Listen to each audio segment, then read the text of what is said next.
Valentia Island, a wild and wonderful place situated on the southwestern extremity of Ireland. To the west, the island's beautifully rugged coastline stands bravely against the incessant battering of the Atlantic Ocean, while to the east, the harbour of Knightstown provides safe and pleasant sanctuary for boats.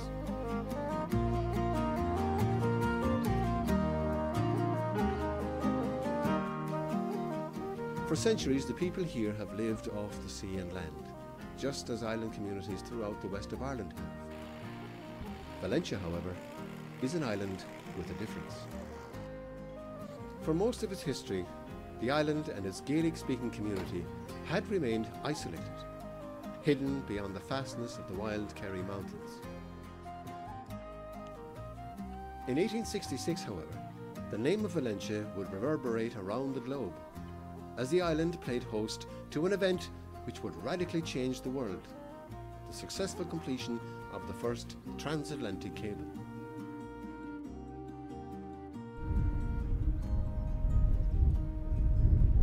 The cliffs of Vailhammernam. This is the exact spot beneath me, 200 feet beneath me, where the first successful cable from Newfoundland came ashore in the mid-1860s. The successful connecting of the cable station, of the cable between Newfoundland and Valentia, was equal to putting a man on the moon 100 years later. It's very hard to believe that Valentia, an island on the edge of the Atlantic Ocean on the west coast of Ireland, was the centre of world communication, which it was. I don't think we realised it, how important it was, until it was talked about afterwards. That it was one of the important spots in the world.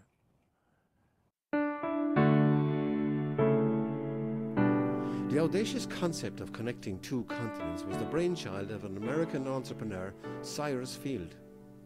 At the time, it could take weeks to send a message by ship from London to New York.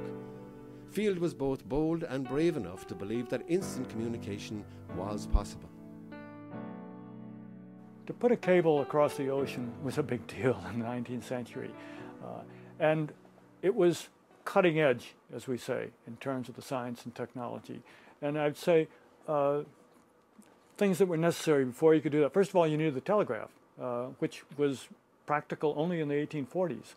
Secondly, you need the technology for making these cables, in particular winding wire around the cables to protect them. That was a technology that was available only in the 1840s. You needed ships that could carry this, and not sailing ships, but steamships, because you want to go in a straight line. You can't lay a cable if you're going crooked across the Atlantic.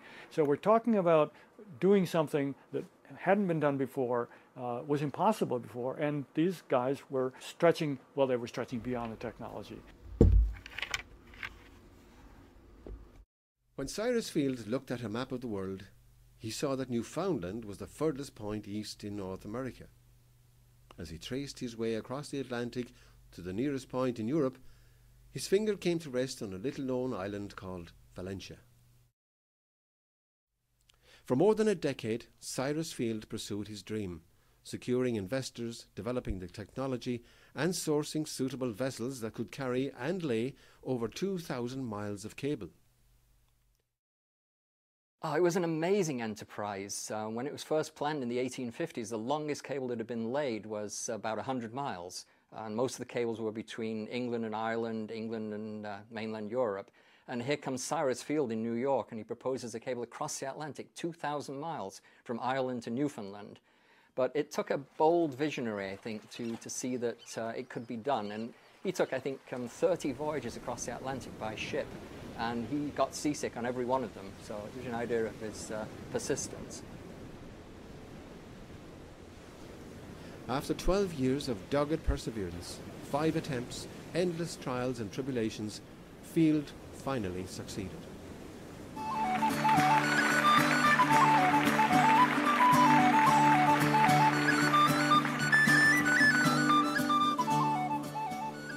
In In 1866, the transatlantic cable was brought ashore here at Valentia in Valentia, and a message was successfully sent to the other side of the Atlantic.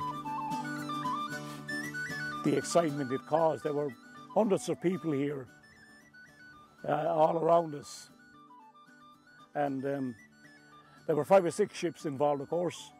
I suppose there'd be about 30 or 40 all told, between local boats and schooners bringing the end of the cable ashore, and they brought it in on a raft and floated into this cliff beneath me here. So you can imagine that went on for a week or 10 days before they made a final connection. But for the first time, you could send a message across the ocean instantaneously and have it delivered and get a reply within an hour. And it revolutionized communications. And there's a direct line from the 1850s when that started to the internet today, when you can send an email and it's there in seconds. The event marked one of the world's greatest technological achievements. The world had suddenly become a smaller place, and Valentia thrived. Even when I was a boy, there was quite a while. There's only one shop now on the island. When I was a boy, there were 8 or 9 shops in our village here, and there was 2 butchers, and there was 2 bakeries, and there was a post office, which we haven't got now, and the police barracks, you know, and a school. You know, it was thriving really, like, you know. Valentia had many, many things which the mainland were deprived of, and that's the mix of the local population with the workers from various other places. It gave it a great kind of intercultural dimension, which enriched the whole place.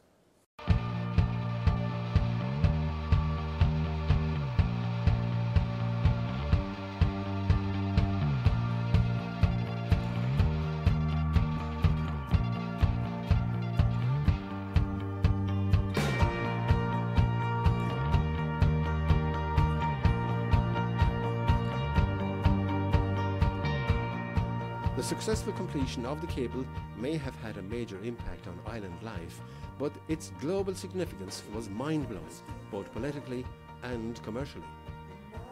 For the very first time, the world's major markets were connected. The dynamics of wealth, trade and commerce were dramatically altered by what was essentially the Victorian equivalent of the internet.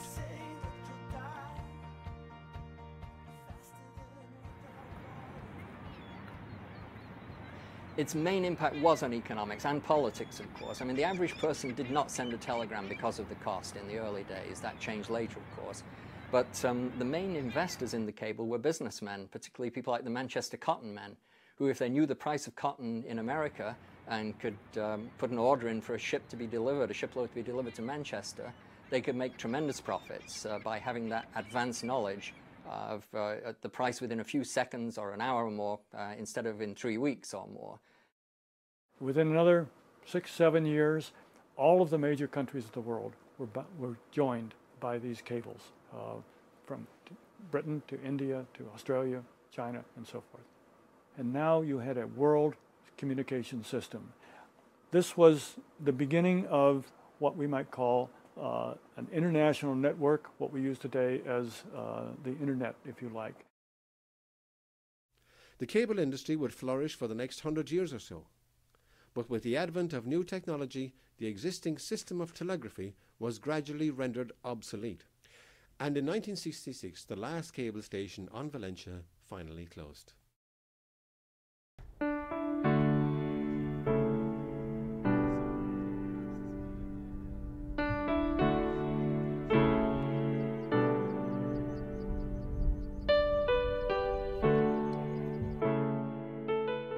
While the demise of the cable may have left a void on Valentia, the island's legacy and its role in one of the world's greatest undertakings is immense.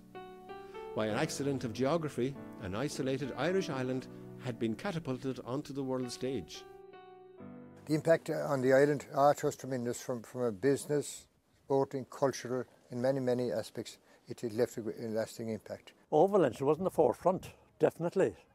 The technology and the application of it was all between here and Heart's Content in Newfoundland.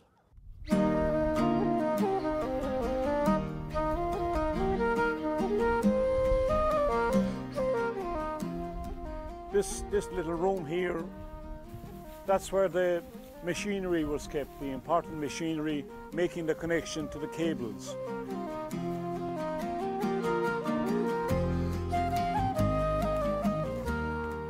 Yes, I suppose it's amazing in a way to think that this room was probably the most important room in the whole world, in the free world, because it carried a lifeline, a daily lifeline of communication between the old world and the new.